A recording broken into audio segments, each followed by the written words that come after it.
we go. And what is up, everyone? Welcome to another edition of the Renegade Roundtable. I'm Jeff Kirby. We've got Stone back with us. And then we also got Caleb. What's up? All right, so we are finally back together. The three Renegades are finally back together. And all I got to say is all hell is about to break loose. Pretty much the roles today is going to be Caleb is going to play moderator and me and Stone. Caleb is going to play referee. And then it's me in one corner.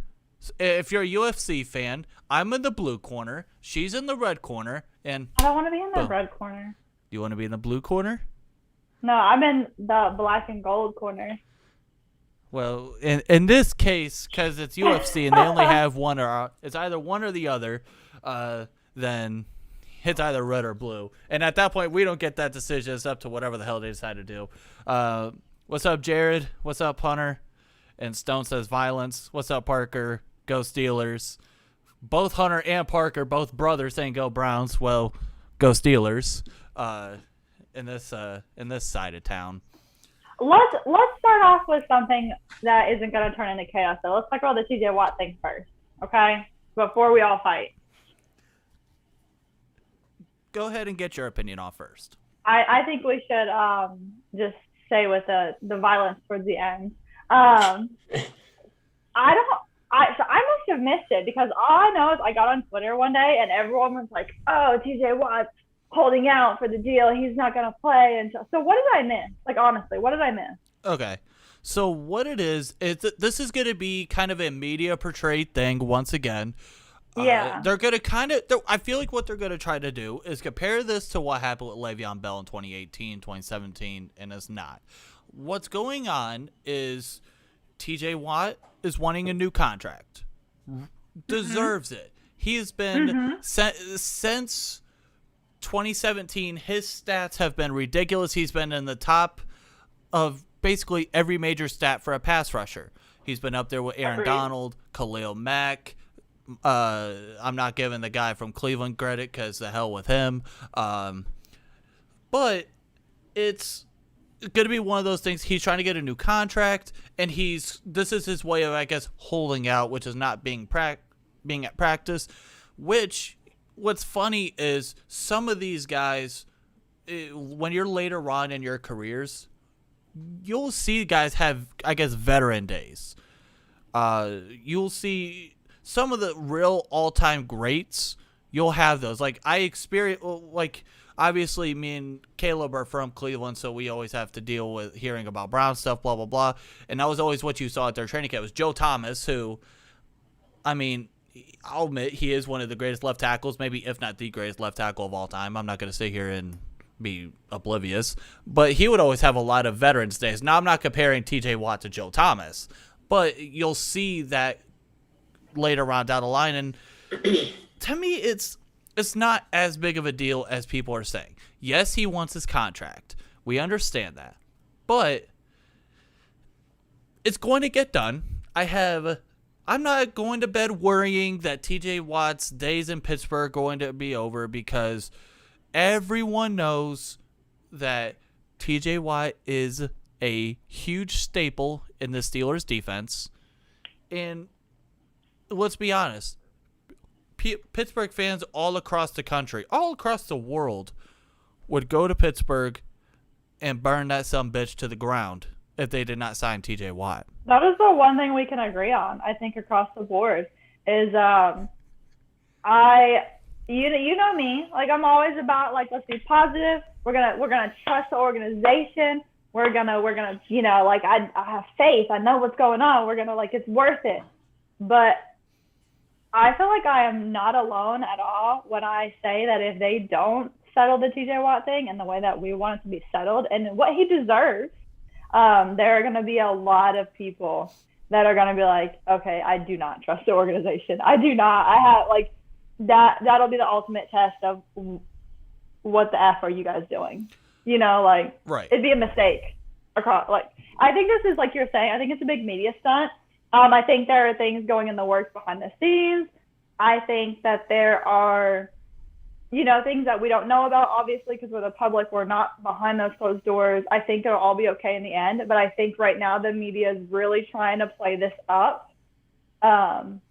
like it's a Bell type scenario. Yeah. And I think part of it, too, is the fact that, like you said, he wants his new – we all know this, blah, blah, blah.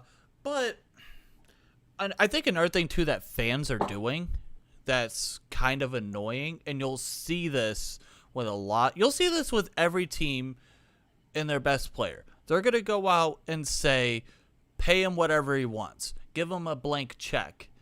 God forbid. I know I keep on saying this, and I know there's Hunter and Parker. They're Cleveland fans, so they can speak on this 100%. That's how they've been with Baker Mayfield. They're just basically saying, here's a blank check. Go give him whatever he wants. And that's not how it works. That's not how smart organizations work. And obviously, we know the Pittsburgh Steelers are a very smart organization. They understand that, yes, they do have a lot of cap space next year, but they realize you still have obviously TJ to sign. Minka's going to want a new contract. Now we have Joe Hayden wanting a new contract, which that's a whole different ballgame because he's getting older in his career, and maybe signing him to another extension could become very risky unless you can work something out where maybe it's a 1 or 2 year deal where it won't hurt you as much. Yeah. But you have to be wary. We understand that pass rushers get the second most amount of money per year in terms of position group for in contracts besides behind quarterbacks, and you have to look at some of the contracts that a lot of these top guys are getting. Myles Garrett, Khalil Mack, Joey Bosa. You got to look at those and say, okay, what is somewhere in that range? What is he going to get? Is it going to be $22, $23 million a year? Is it going to be up? Is it going to become the highest paid? Is he going to get maybe $27, $28 million? These are all things you got to work out. And plus, there's going to be incentives that you got to work out. There's a bunch of small details that I would not be surprised if he became the highest paid.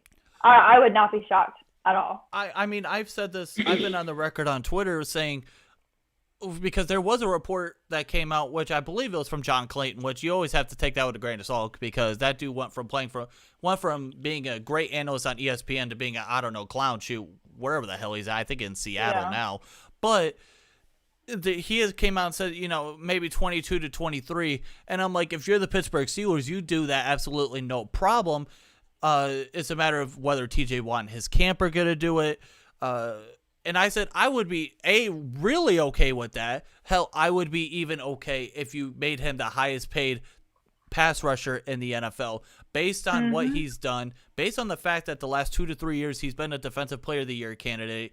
He's been up there in sacks, tackles for loss. You'll see he has a little bit more value in terms of the fact that he can go out in coverage. Now, you don't want him doing that all the time, but he has that kind of ability to do that. So you have to take all those into consideration as well.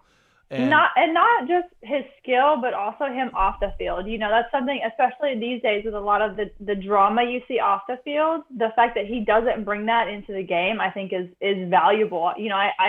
I feel bad that I have to say that because there is so much drama. But the fact that he is very positive in the things that he posts, he plays along with people. He does things for the community. He's a good person as far as we know.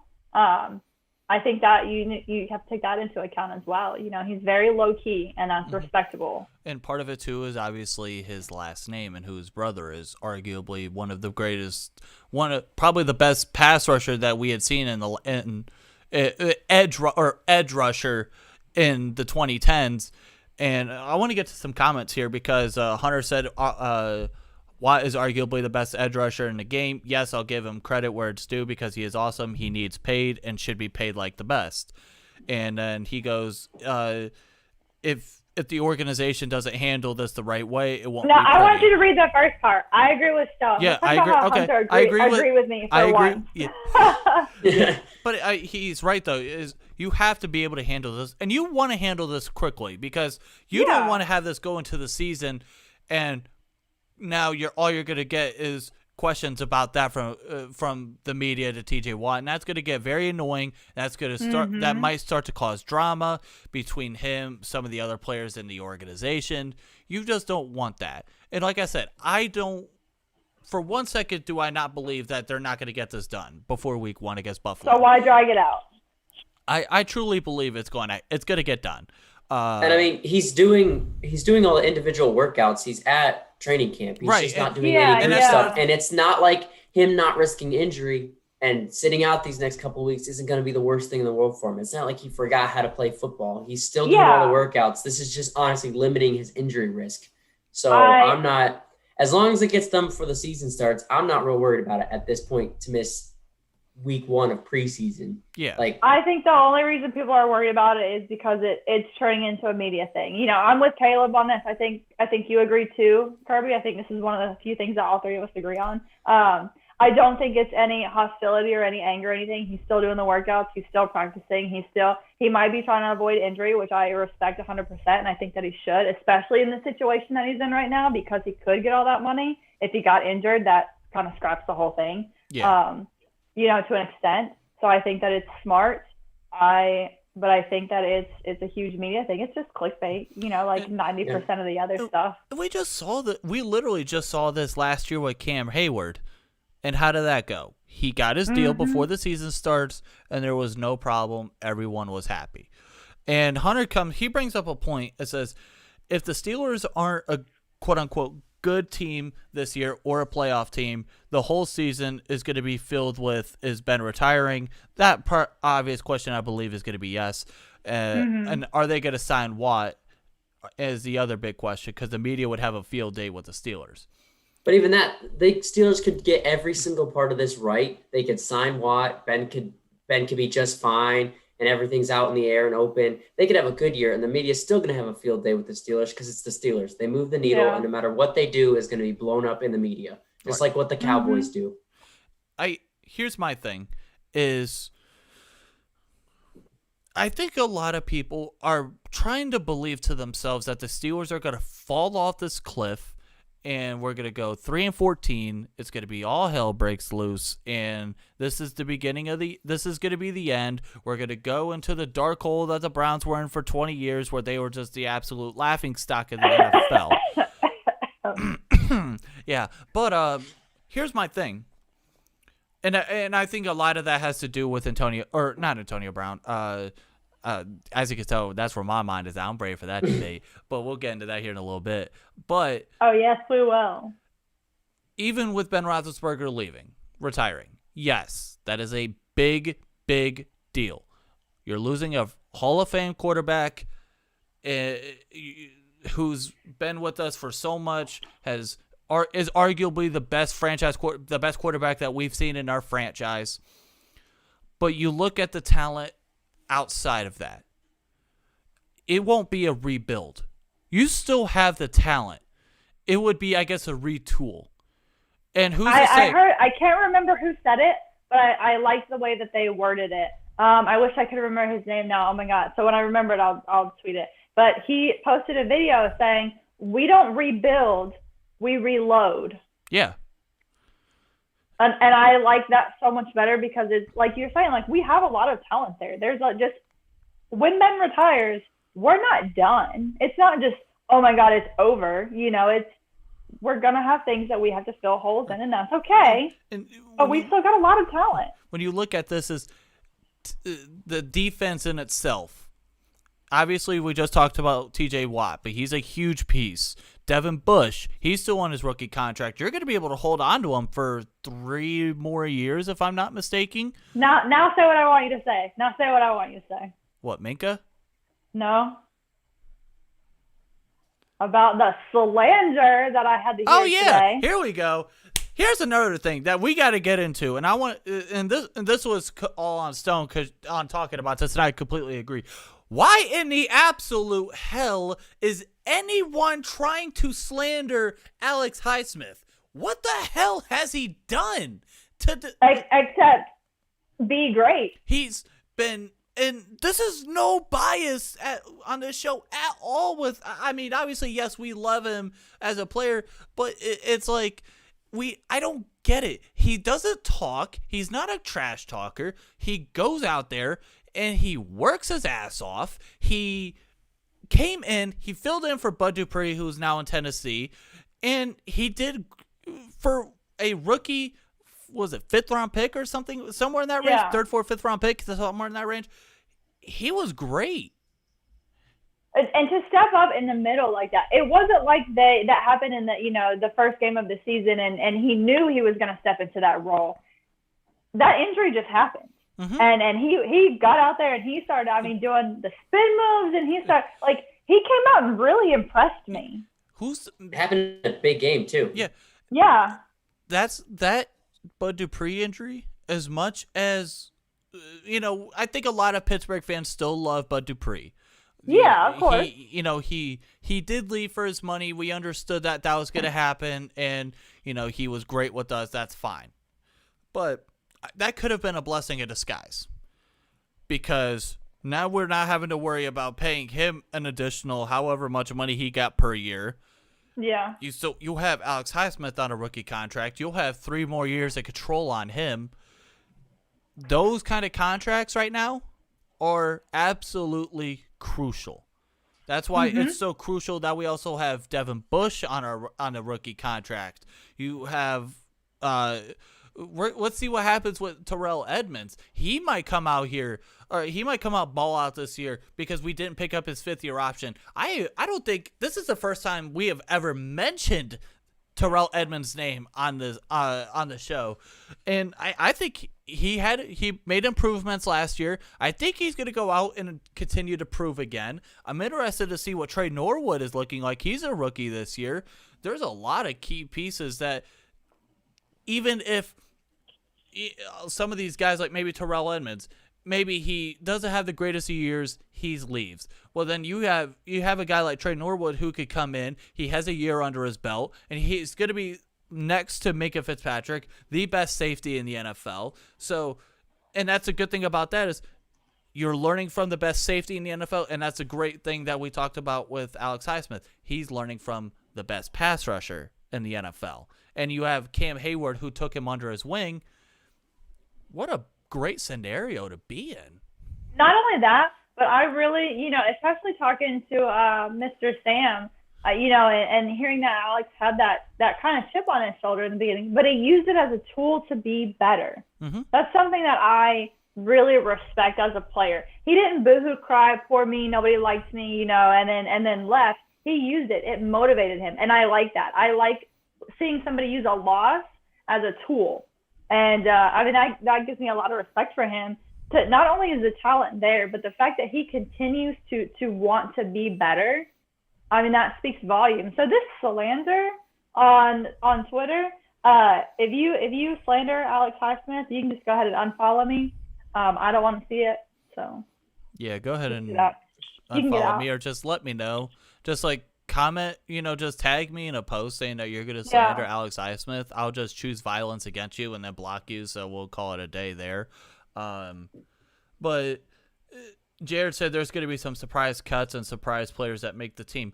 And I think that's something with every team that we're going to see it's going to be interesting to see what happens with the depth chart. Some guys moving, back, some people moving up. I think the biggest one that we're looking at is that backup quarterback job with Mason Rudolph and Dwayne Haskins.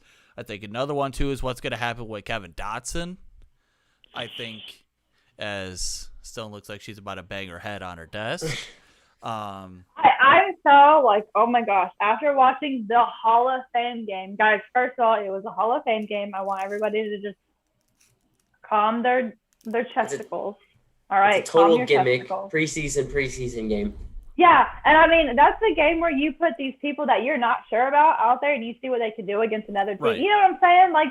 That was an exhibition game. Let's be honest. And people on the timeline acted like I was egging Mason Rudolph's house. They acted like I went to his house and cut him because I was like, oh, Dwayne Haskins can play. Cool, great, awesome. And they were like, how effing dare you slander Mason Rudolph? And I was like, okay, all right, I just won't talk anymore then. People are, I'm telling you, Steeler Twitter during a game it doesn't matter what kind of game it is. It is the most ridiculous but funniest thing I've ever seen in my life. I mean, and you know, Molly. Imagine what Steelers Twitter would have been like in 2006 or 2005 or 2008. I don't even want to think about that. Like, to be honest with you, that's the 2 years that we won the Super Bowl, or even 2010 when we made the Super Bowl and lost to the Packers. Like, it's and you know, Molly loves Dobbs. And like I'm a Dobbs fan too. I want to see him be a coach one day. I truly do. I think that would be like, I think he's just so smart, and having that experience as a quarterback, I think he would be a great coach. He's a great coach. He's a literal rocket scientist. Yeah, literally. Like, that's not even a joke.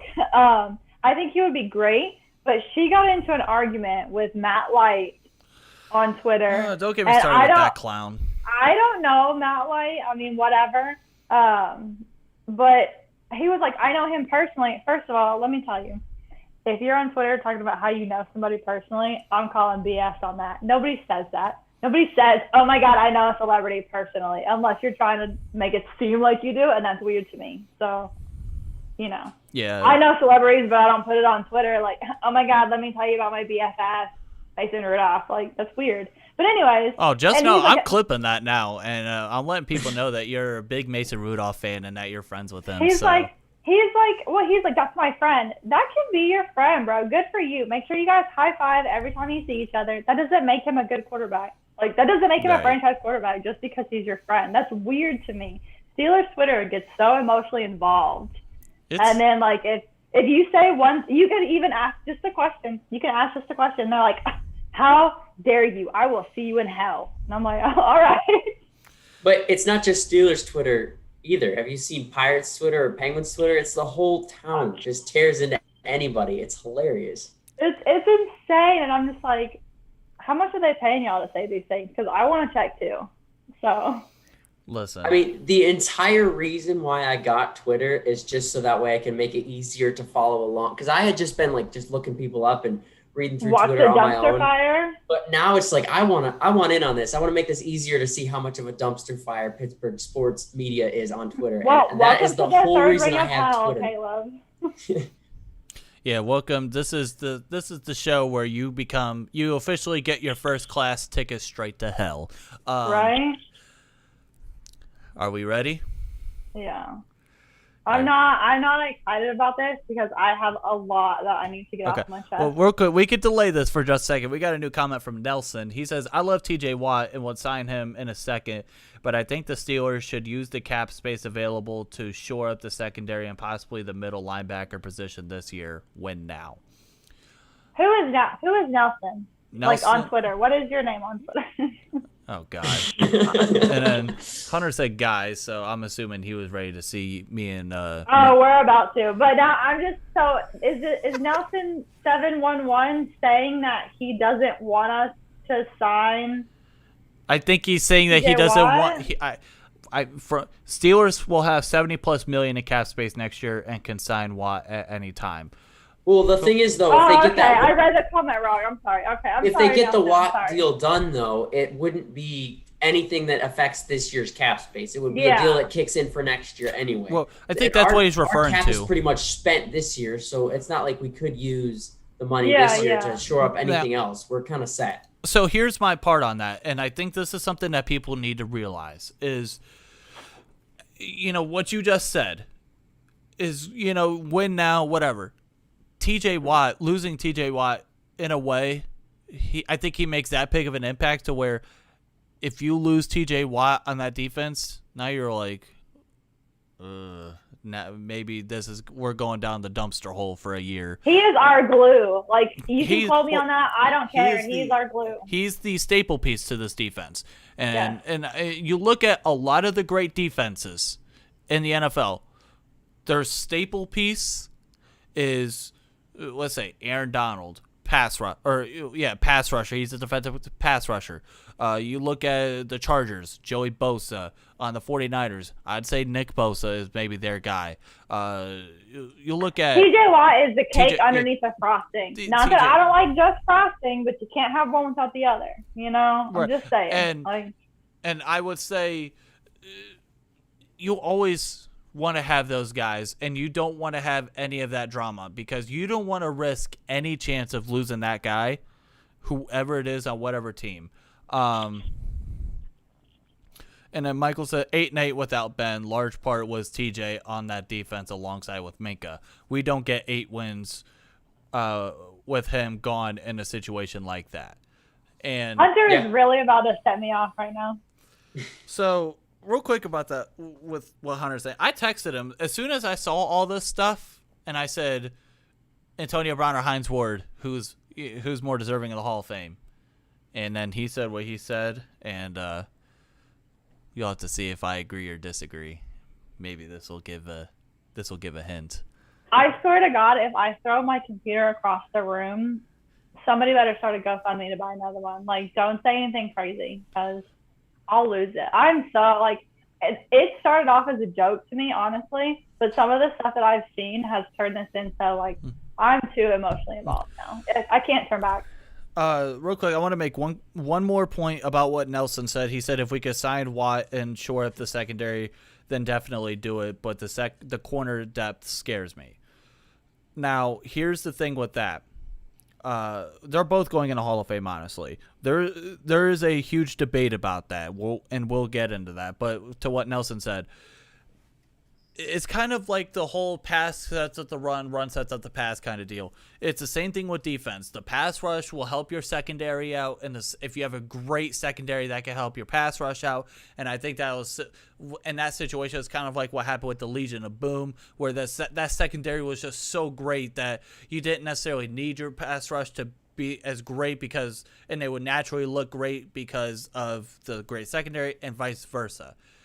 And I think it's part of it is it's rare that you have both a great pass rush and a great secondary, just based on the money that those positions get.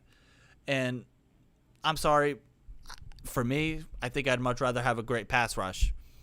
And that's something that we're notorious for. It's something that I trust. And obviously, I think one of the rare situations was in 2008 with our defense where we had a phenomenal pass rush where we had Lamar Woodley and James Harrison, but then in your secondary, you still had Troy Polamalu, who just got inducted, Ryan Clark, Ike Taylor, where that's a rare situation. That's just a hell of a group, and that's why they're one of the all-time great defenses. Well, see, that's the thing, too, is we don't have the money to add more corner depth this year. Our money spent for this year. An extension is just going to kick in next year. It's not like we can take his $27 million off the book this year if he doesn't get an extension. No, it's going to kick in for next year. So our money's spent this year. It's not like we can bring in some crazy corner.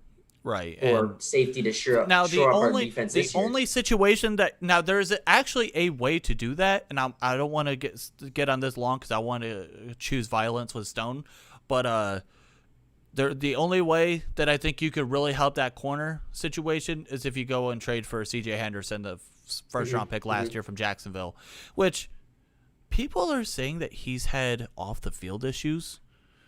And I don't know what your dealer has been giving you, guys, but y'all are completely wrong. He has never had an off-the-field issue. I mean, look at the last time we traded for a top-round talent secondary position player out of Florida. Yeah. Worked out well with Minka, so. And we'll see what happens. I love the face that Caleb made while he did it, though, too. He was like, Caleb's never sinister, but the face that he just made right now was like, he was, as he was saying the whole sentence, he couldn't wait to get to the end because he was so excited. Okay. It is time. We're at the halfway part of the show. It is time. Wait, before we get into it, I want to hear from Caleb. Ooh. Okay. Who would you put in the Hall? Because you said you don't have a dog in this fight. So, who would I put in the Hall of Fame? But if I had to choose one of the two, 100%. If you had to choose right now. If you had to choose right now. Hines Ward. Not even close. Thank you. Bye. Game over. Bye. I want to hear Stone's reason because I want to prove to you guys why you're both wrong. Okay. Should I get my whistle? Get your whistle. Okay. Hold on. Let me stretch it out. Okay. First of all, I just want to clarify that I saw somebody, who was it, that Anthony Filipponi. I don't pay attention to him. I don't care about him. Andrew Filipponi, 937 The Fan of Pittsburgh. But he tweeted out, hands down, AB would be in there before Hines Ward. And Twitter blew up as usual. So I simply asked. Here's why I'm confused, because I simply asked. I said, because people were just saying, oh, AB, they weren't giving me any information. So I said, why are you guys saying AB over Hines Ward? And I was not greeted nicely about that at all. Apparently, AB is cutting some checks for y'all to defend him too, because nobody provided me with any information as to why Antonio Brown would go in before Hines Ward. They just laughed at me, and I was like, okay, so do you guys get something that I don't get? Because I'm going based off statistics. And you're going off statistics? You're going off statistics? Yeah, I'm going off statistics. Okay. Let's hear it then. And I would put Hines Ward. I would put Hines Ward over AB. See, honestly, the reason why I would go with Ward over AB, I mean, if we're talking just better receiver, Antonio Brown was the better receiver. But who meant more to this team? Who actually was a part of a winning team? Who meant more to the fan base, the franchise? Who was a more fun player to watch? Who embodied Steeler football? It was Hines Ward all the way. Yeah, Antonio, I agree with that as well. Yeah, Antonio Brown might have had the crazy numbers. He might have had the touchdowns. He might have had the stats all over Ward. But when it comes down to it, Hines Ward didn't have the terrible ending that it did with Antonio Brown with this franchise. Look at who all Hines Ward played with compared to who AB played with. Exactly. Thank you. Okay, so let's get into Oh this. God, here we go. Because, real quick, as you guys can saw, I came prepared. I have all kinds of sheets and stuff. I look like Jim Nance in the CBS booth. So let's get into this. So Hines Ward, in his 14-year career, is a 4-time Pro Bowler, 2-time Super Bowl champion, and Super Bowl 40 MVP. Great. Mm-hmm. We all love Hines Ward, and how many Super Bowl MVPs does AB have?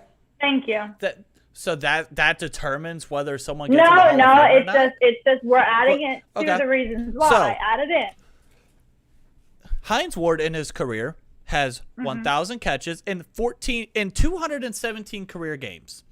Has 1,000 receptions on the dot, 12,083 yards, and 85 touchdowns. Those are very good stats.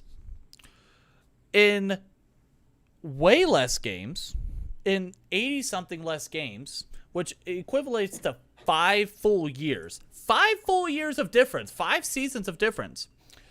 Antonio Brown has 886 receptions, 11,746 yards, and 79 touchdowns. So, yes, those stats are less. But you look at how long Antonio Brown's career has been versus Hines Ward. You look at that 6-year span. Time out. Let me pause you right there then. You have 2 remaining. No, I can time out as much as I want. Because now I'm starting to get a little angry. Let's pause for a second. Okay. Who was Hines Ward playing with his entire career, and who was AB playing with his career? Yeah, who was Hines Ward's quarterback for his first 6-7 years in NFL? Yeah. And also once Ben actually took over, their style of play was very much a run-first style of play for the first couple of years. Thank you. Here's the thing, though. It's a different era. The fact of the matter is that is a whole. That's when I hear that. That's a narrative thing. That's things that people will try to use to dictate their argument compared to. I'm talking when we look at their careers. When we look at them, because you said you want to talk about numbers. Yeah, I do. And I'm talking. We could get into all the accolades and all that. Like I said, in Antonio Brown's in the 6-year span from 2013 to 2018, where this was the Antonio Brown that we all know, and he was the best receiver in the NFL. He had 686 receptions, 9,145 yards, and 67 touchdowns. That's just in a 6-year span, and he's already close to what Hines Ward did in 14 years.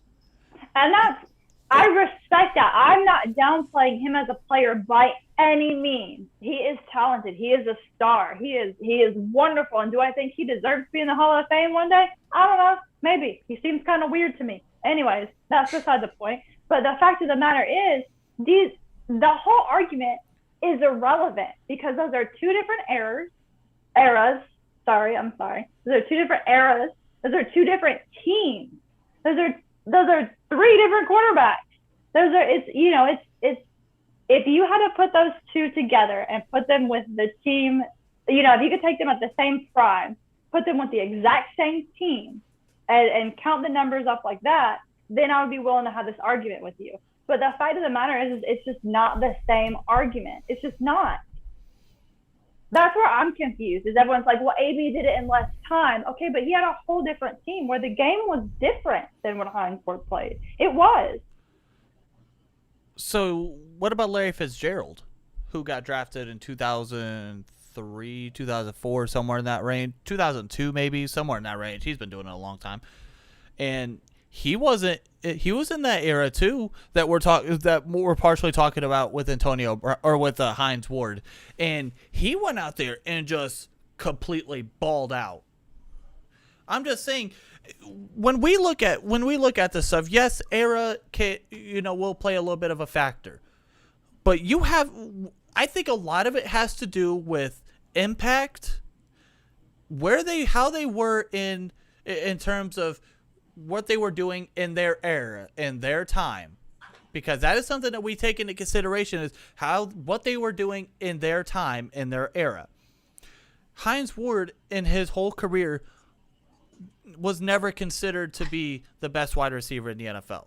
He was by far the best blocking wide receiver in the NFL. We all know that. But, and another thing, we look at Antonio Brown. He was the best wide receiver in the NFL for most of the decade. And we could get into the accolades too, where I said Hines Ward's a 4-time Pro Bowl or 2-time Super Bowl champion. Where Antonio Brown hasn't beaten Pro Bowls at 7. He's a 4-time All-Pro. He is a Super Bowl champion as well. He was a part of the Hall of Fame All-Decades team for the 2010s, which also consisted of Larry Fitzgerald going into Hall of Fame, Calvin Johnson, who just went into Hall of Fame, and Julio Jones, who's going into Hall of Fame. And then we look at, here's another statistic for you. Antonio Brown had 6 consecutive 100-catch seasons, which is tied for the most in the NFL, in the NFL or in history. And then on top of that, he was a legit MVP candidate in 2017 for a wide receiver. Do you know how good you have to be for a wide receiver, as a wide receiver, to be a legit MVP candidate? What Antonio Brown did in his career, and let's look at this too. Antonio Brown, I'll start with Hines Ward. Hines Ward in his career has had 6 1,000-yard seasons. And his highest was in 2002, where he had 112 receptions for 1,300 yards and 12 touchdowns. That is great. That is phenomenal. Antonio Brown's best season. In 2015, where he had 136 catches, which is right up there for the most receptions in NFL history, 1,834 yards and 10 touchdowns. So Antonio Brown or Hines Ward had more, or in terms of best season, he had more touchdowns. Go ahead. I have a question. I'd like to, really quick. So, when Hines Ward was playing, were quarterbacks throwing for 5,000 yards or no? Quarterbacks throwing for 5,000 yards is rare regardless. Patrick Mahomes. Patrick Mahomes. But wait a minute. Who was doing it with AB? And here's the thing. Who was doing it with AB? Who was doing it with AB? But also look at the situation they were. Look at the situation they were in. They had to do that. They had to do that because you didn't have arguably the best running back in the NFL. This is how I'm gonna stop the argument right here, and this is how I'm gonna win. Okay, hands down. This is all I have to say, and then we're done. The conversation is over. Hines Ward made a touchdown while Bane was single-handedly destroying Gotham City. So don't come at me with that, okay? Because Antonio Brown would never. He would never. He'd be like, get a good angle while I run through the touchdown. Go on. Real quick, I see something in the comments, Michael. He was talking about wide receivers, and he was like, who's going to be a first ballot Hall of Famer. I'm not talking about who's going to be first ballot out of those guys that I mentioned between Larry Fitz, Calvin, and Julio. Calvin was a first ballot Hall of Famer. Larry Fitz, without a doubt, is going to be a first ballot. Julio should be. I can see him getting in his second year, but that's a different story.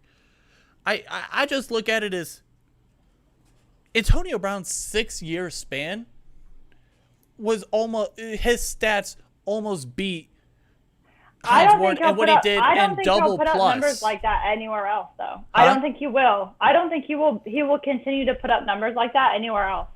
I hands down do not think he will be as good as he was with us. I disagree. And that's not me being biased. That's me that he has set himself up, one, in that situation. Two, the team that we had, and as much as people hate to hear this, the relationship that him and Ben had, that put both of them on a different level. That was a different level of playing, and you can argue with me that all day long. Not you, but like anybody on Twitter can argue with me about that. When you have that kind of relationship and that kind of gel, I think that's not normal in a good way. You know what I'm saying? Whatever kind of situation that they had, that was phenomenal. I'm gonna go ahead and call time out here. I'm gonna butt in here as the referee and say that it's the end of the round.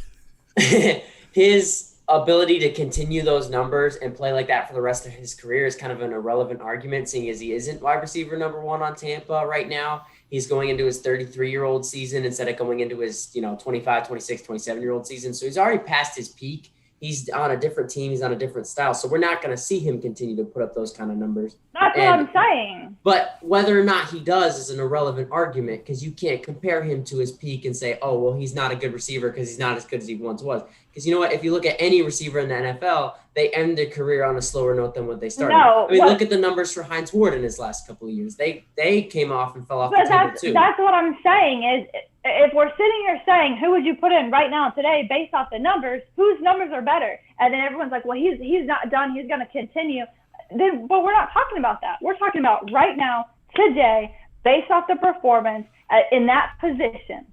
And I mean, if you look at the two receivers and you compare them side to side, Antonio Brown was the better receiver. He did also have a way better offense built around him. Thank you. And it was just a different style of even Steelers football. Here's the thing, though. The problem is the Hall of Fame doesn't always go off of your stats. It goes off of what you meant to your team and what you did in big moments. Okay. And Hines Ward has those big moments over what Antonio Brown does. Well, we can do that, though. We can do that, though. The Super Bowl MVP is worth more to the Hall of Fame and to the Caleb was not supposed to choose violence. We can play the game of who made more impact, because we look at that.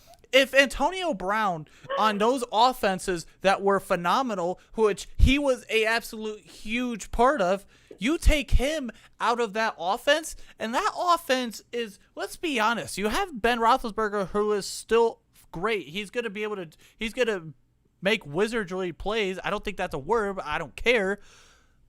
But that offense is nowhere near the same. And it's hard too, because like the 2019 season, I would have liked to see what Ben could do with that same offense without AB, but we never really saw that because we didn't see Ben for full season. We saw Duck Hodges and Mason Rudolph. I think with that might have been a little bit different, just because of the fact that you looked at the wide receiver core that year. It was so young, where Juju Smith-Schuster going into his third year would have been the leader. I think that's kind of a bad comparison, because that wouldn't be necessarily on Ben. I think that would be also more of a learning curve for Deontay Johnson, who was in his rookie year. Yeah. We didn't even have Chase Claypool yet. James Washington was just starting to try to learn, because he was wide receiver 3 with Antonio Brown, Juju Smith-Schuster in 2018. So he might have taken an elevated role. So I think that's kind of a bad thing, because. But we don't even have the argument to see what would have happened anyway, because Ben didn't play that year. Well, right. So yeah. It was go down the line, and like you said, about just overall better player. Who has the better hands? it's definitely Antonio Brown. Who's better route runner?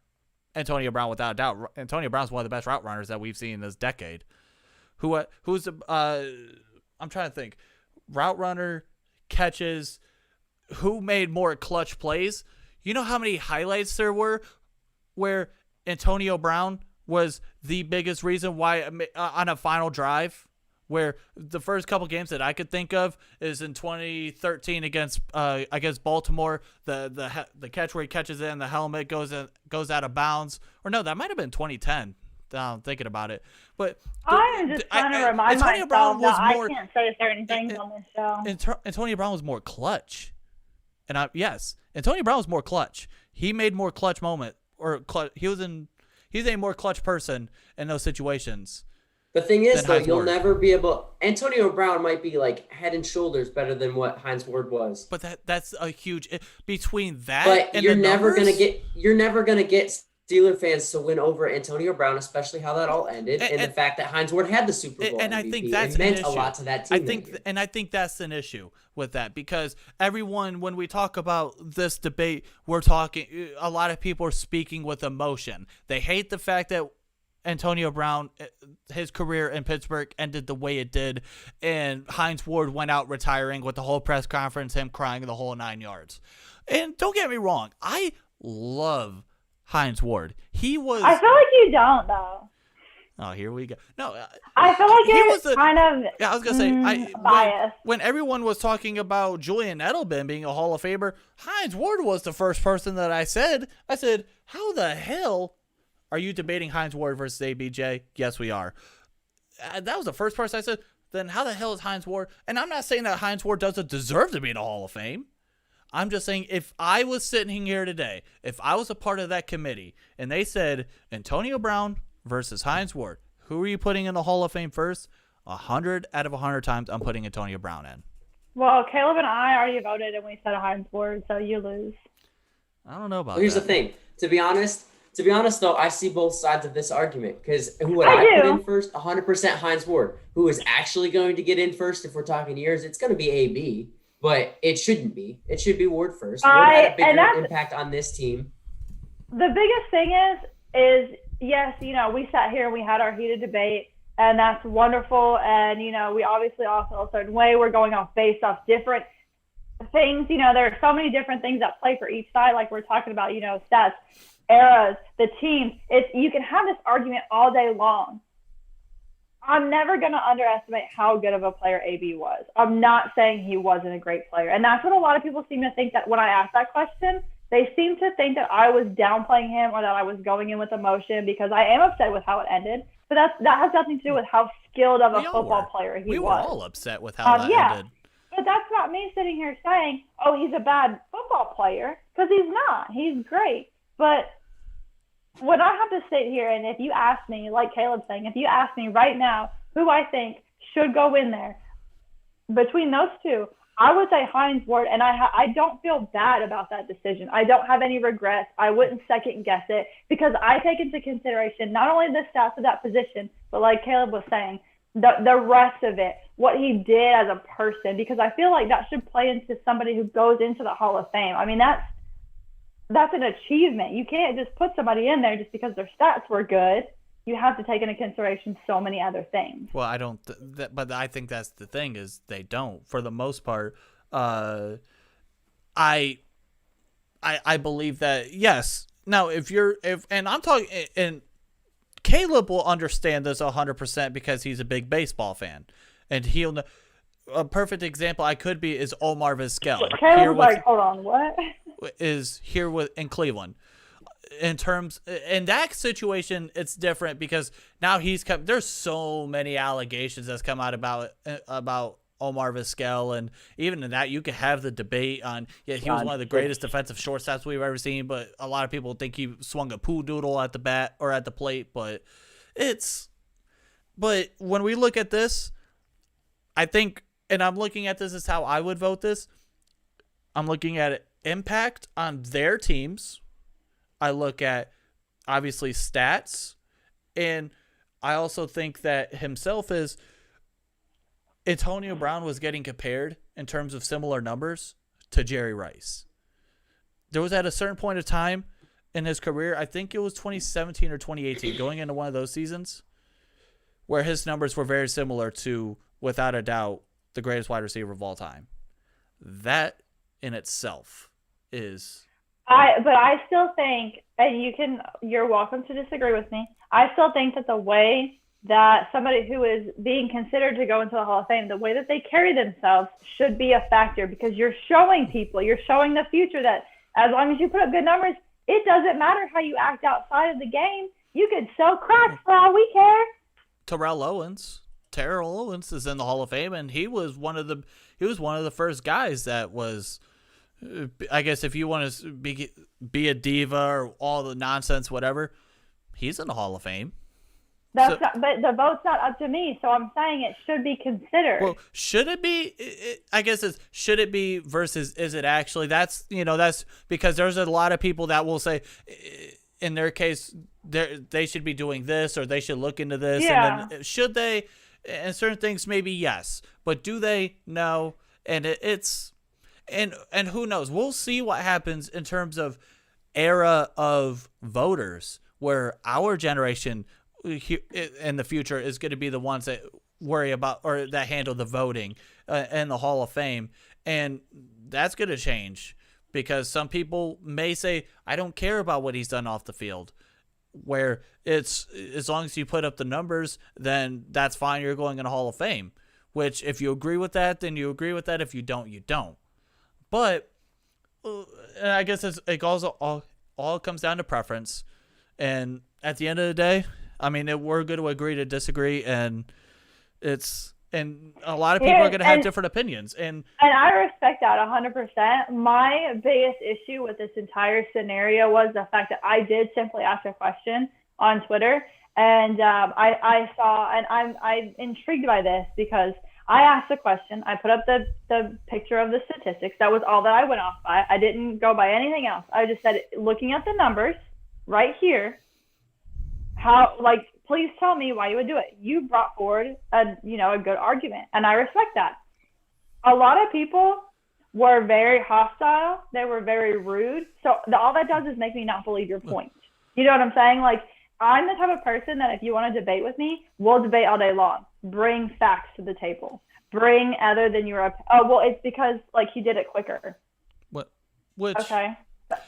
And I hate to say this, and this should never be a reason. And I think part of it is sadly because that you're a girl. Yeah, and they think that you can't bring it.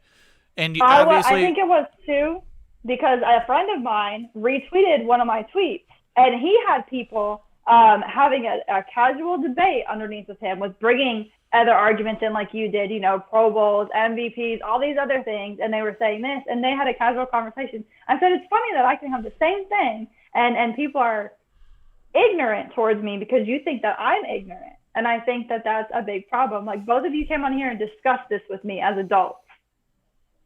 Right. And other people didn't.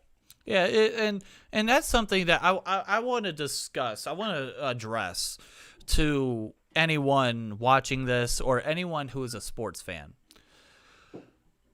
Why do you feel, and I'm talking specifically to the male gender, why do you guys feel the need to attack females on Twitter or in public that talk sports? Why is that? Because it pisses me off beyond belief when people will legitimately, and we always use this statement as a stereotype, and it's sad that it's actually true, where they'll say, shut up and go make me a sandwich. You saying that, first off, makes you look like a real POS. Mm-hmm. And like we said, Stone coming on with us, being on the show with us, it shows that men and women, me, Caleb, and you, being able to come on the show together, we can have adult debates about sports without me saying, oh, shut up, and go make me a peanut butter jelly sandwich. Like, if that was the case, I would expect you to turn off your thing and never be on the show again and block me. And the next thing that you saw would be me at Kirby's doorstep in the background of the camera. pop out like the Undertaker, but clocking him upside the head with something. My thing is like, and it's funny because there's things that I don't know about sports. I don't know anything about baseball, but I come here and I learn from you guys, and you guys are open to teaching me about it. You know what I'm saying? Like how I you am guys with will hockey. sit here and explain. Yeah, you guys will sit here and explain things to me. Caleb has no problem. Like, okay, let me explain baseball to you, dumb. There's like, you know, and it's like, but you guys do that, and I respect that because I learn. And you're the same way with hockey. Caleb and I teach you about hockey, and you learn more from it. It's people are so aggressive and angry, and they're like, oh, well, you obviously don't know anything because you're a woman. Like, well, first and foremost, these hands do not recognize gender. Let me tell you, they will travel. So it is what it is. We're gonna have y'all funny in the comments. Yeah, people are that chat is just going wild. I'll let y'all have y'all fun. We'll have our conversation about sports genders on Twitter, but I know. Yeah, and I'm not gonna bring up names, but I remember back in school a couple years ago where I met someone who was a diehard Browns fan, and she was talking to me like I will talk to the boys about football, and I'm like, what the hell? This is phenomenal. I mean, you're a Browns fan. I mean, that's a whole different issue, but we'll get to that. Hold on. Everyone's talking about the Steelers going whatever 24-0, which where the hell are y'all getting 24-0 from? Where are we gonna go? How many games are we gonna play? Right. I mean, at that point. Well, you got the he's going off 24-0 because the preseason games. Oh. We got 4 preseason games, 17 games, and then we would do 3 in the playoffs. And we don't count preseason. But I said 25-0 because somehow Kansas City's still going to finish above us, and they're going to get the 1 seed, and we're going to get screwed somehow, and we're still going to have to win all 4 games in the playoffs, even if we go undefeated. Caleb understands how it works for the Steelers. He gets it. Yeah, it's us. They're going to make us play a bonus game for some reason, so it's going to be 26-0. Which was weird because of what happened back in 2008 when we won the Super Bowl against Arizona. We actually had a bye, which if we're going back, if we're going to throw back to that year, us having that bye week was the biggest blessing we could ever have, because if we remember that year, week 17, Ben Roethlisberger got taken off on a stretcher against Cleveland with a concussion. So if we would have had to play that following week, I don't think they're winning. They're not, whoever they play, it's going to be very hard for them to go out and win in the playoffs. But luckily that wasn't the case. We go out, win Super Bowl number 6, and we're not making it to the playoffs. Justin Gross? You know what, Justin, you're not going to make the playoffs, so it's fine. Who is this Justin Gross person? I'm actually probably going to hang out with him later, so he's one of my friends. So, well, he's not making the playoffs. Let him know that. Well, he hears y'all, but here's my thing. And real quick, I don't want you to tell him to his face. I gotta. Well, no. Yeah, you tell him, Jeff. I know he can hear me, but I want you to tell him. Well, here's real quick. I do have to give now everyone's gonna go after him. If you're gonna go after him, but be nice. Don't start being rude. Keep it football related. Related. You know who else struggles to win 6 games? The Kansas City Chiefs, because it's the NFL. You struggle to get every win you possibly have. So yes, Justin, we are going to struggle to win 6, and the more games than 6 than we win this year. And real quick, they're a friend of me. They shout us out. I have to give them a shout out because they are here on the same station. Dogs Unleashed. They're a very similar show to what we do, but they are for the Browns. They had their debut show on Saturday last week, and they're trying to get me to come on their show as a guest host, which, oh boy, they're pretty much are going to try to corner me in whatever. Y'all can count me out of that. I wouldn't expect you to come for that. No, I'm not even going to watch. Sorry, I can't show you on for that. I don't. I mean, it was similar to like what happened with me and Jake when Jeff Kirby Project, where I had to pretty much. I'll take a perfect example and I use this example every week where I have to take off my Steelers hat, a literal Steelers hat, and then I have to put on a NFL analyst hat, and it's kind of like what Aditi does on the NFL Network, except I don't think she's a fan of any team. She covers the AFC North, and But I mean, it is what it is. Browns suck. Here we go. Thank you, everyone. Thank you, everyone, for tuning in. It was absolutely a hell of a show. Violence was chosen, just like every other week, but this week we added more. Just wait until Halloween weekend when that show, it'll be Michael Myers kind of violence.